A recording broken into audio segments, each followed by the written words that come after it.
इस अध्याय के आरंभ में योगेश्वर श्री कृष्ण ने बताया कि संसार एक वृक्ष है जिसका मूल सर्वत्र और शाखाएं सर्वत्र कर्मों के अनुसार केवल मनुष्य योनि में बंधन तैयार है।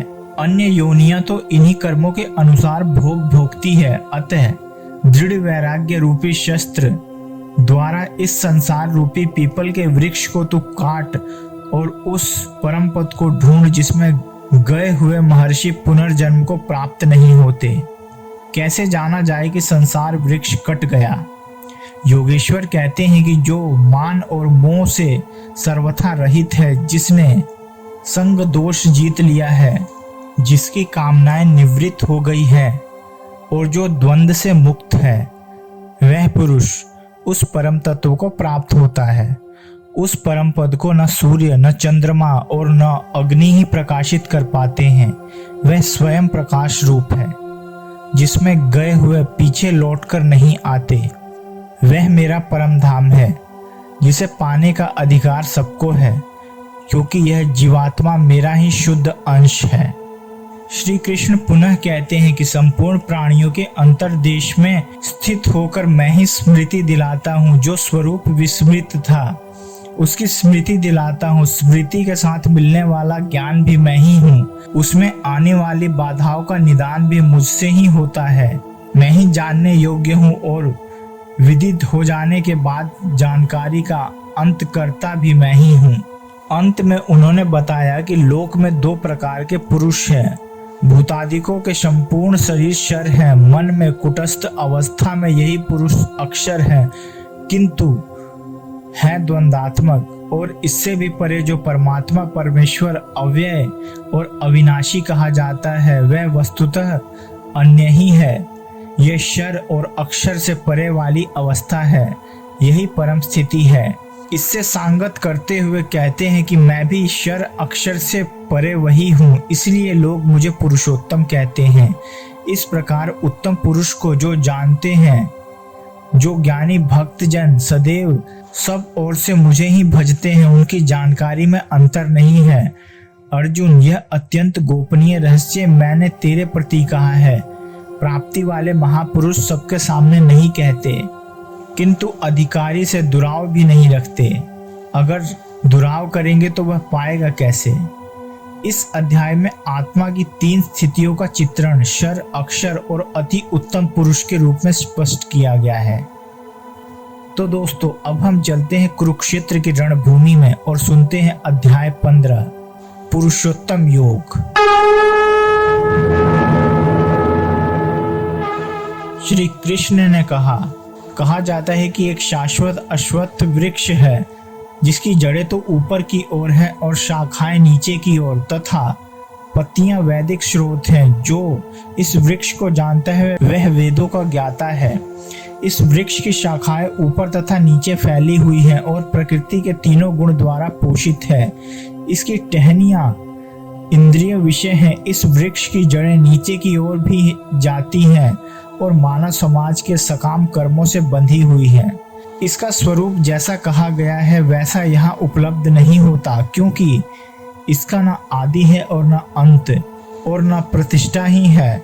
यह अति दृढ़ मूल वाले अस्वस्थ वृक्ष को दृढ़ असग्र शस्त्र से काटकर उस पर पद का अन्वेषण करना चाहिए, जिसको प्राप्त हुए पुरुष पुनः संसार में नहीं लौटते। मैं उस आदि पुरुष की शरण हूँ जिससे यह पुरातन प्रवृत्ति प्रसरित हुई है, जो झूठी प्रतिष्ठा, मोह तथा कुसंगति से मुक्त हैं, जो शाश्वत तत्व को समझते हैं, जिन्होंने भौतिक काम को नष्ट कर दिया है, जो सुख तथा दुख के द्वंद्व से मुक्त हैं और जो मोह रहित होकर परम पुरुष के शरणागत होना चाहते हैं, वे उस शाश्वत राज्य को प्राप्त होते हैं। वह मेरा परम धाम न तो सूर्य या चंद्र के द्वारा प्रकाशित होता है और न अग्नि या बिजली से। जो लोग वहां पहुंच जाते हैं वे इस भौतिक जगत में फिर से लौटकर नहीं आते। इस बुद्ध जगत में सारे जीव मेरे शाश्वत अंश है। बुद्ध जीवन के कारण वे 6 इंद्रियों के घोर संघर्ष कर रहे हैं। इस बद्ध जगत में सारे जीव मेरे शाश्वत अंश है। बद्ध जीवन के कारण वे 6 इंद्रियों से घोर संघर्ष कर रहे हैं, जिसमें मन भी सम्मिलित है। इस संसार में जीव अपनी देहात्म बुद्धि को एक शरीर से दूसरे में उसी तरह ले जाता है जिस प्रकार वायु सुगंध को ले जाती है। इस प्रकार वह एक शरीर धारण करता है और फिर इसे त्याग कर दूसरा शरीर धारण करता है। इस प्रकार दूसरा स्थूल शरीर धारण करके जीव विशेष प्रकार का कान, आँख, जीभ, नाक तथा स्पर्श इंद्रिया, त्वचा प्राप्त करता है जो मन के चारों ओर संपुंजित है। इस प्रकार वह इंद्रिय विषयों के एक विशिष्ट समुच्चय का भोग करता है। मूर्ख न तो समझ पाते हैं कि जीव किस प्रकार अपना शरीर त्याग कर सकता है, न ही वे समझ पाते हैं कि प्रकृति के गुणों के अधीन वह किस तरह के शरीर का भोग करता है। लेकिन जिसकी आंखें ज्ञान से प्रशिक्षित होती है वह यह सब देख सकता है। आत्म साक्षात्कार को प्राप्त प्रयत्नशील योगी जन यह स्पष्ट रूप से देख सकते हैं, लेकिन जिनके मन विकसित नहीं है और जो आत्म साक्षात्कार को प्राप्त नहीं है वे प्रयत्न करके भी यह नहीं देख पाते कि क्या हो रहा है।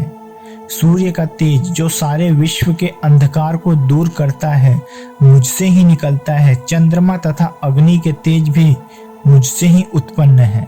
मैं प्रत्येक लोक में प्रवेश करता हूँ और मेरी शक्ति से सारे लोग अपनी कक्षा में स्थित रहते हैं। मैं चंद्रमा बनकर समस्त वनस्पतियों को जीवन रस प्रदान करता हूँ। मैं समस्त जीवों के शरीरों में पाचन अग्नि हूँ और मैं प्राणवायु में रहकर 4 प्रकार के अन्नों को पचाता हूँ।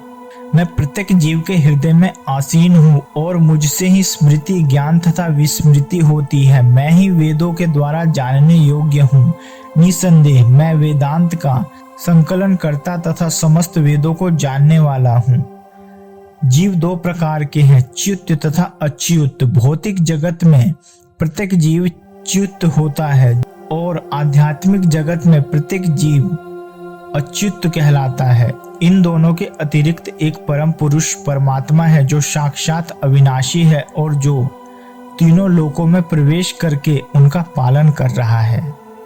चूंकि मैं क्षर तथा अक्षर दोनों के परे हूँ और चूंकि मैं सर्वश्रेष्ठ हूँ, अतएव मैं इस जगत में तथा वेदों में परम पुरुष के रूप में विख्यात हूँ।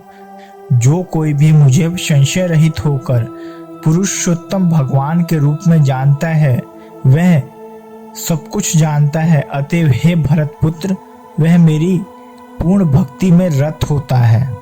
हे अनध, यह वैदिक शास्त्रों का सर्वाधिक गुप्त अंश है जिसे मैंने अब प्रकट किया है। जो कोई इसे समझता है वह बुद्धिमान हो जाएगा और उसके प्रयास पूर्ण होंगे।